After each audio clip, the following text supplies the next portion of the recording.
And you know what? I hear a lot of really anxious dialogue around this phase of the project, and I can empathize because I've been there and done that. And trust me, I've gone into far darker places than what I'm going to share with you. But listen to this list and tell me if you think it sounds familiar at all. Here we go. I'm drowning in terminology that I barely understand. It's like listening to another language. Or every decision feels like it could be a massive financial mistake. Or maybe you're thinking, am I supposed to budget for these assessments? But what if I run out of money before I even break ground? Or perhaps you've thought about this. Each of these steps seems to add weeks to my timeline. How long is this actually going to take? And could I maybe just skip this whole part of the process and jump ahead and save some time? Don't do that, by the way.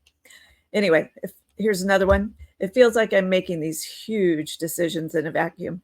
Am I the only one struggling with this? I can promise you, you're not. And I feel your pain. And I think the best place to start is to just give you the 5 main categories for you to really dig into.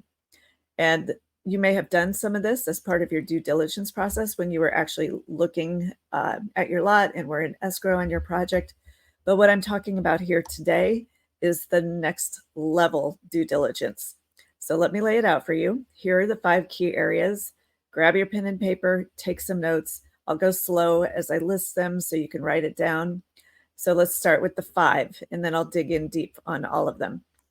Number 1 is your site analysis and survey.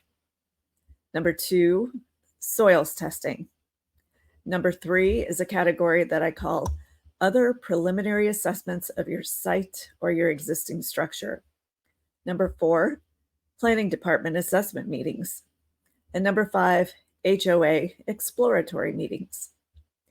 One key to getting prepared for your project is to find those unforeseen challenges of your project before you start designing and building. You need to know what you're dealing with.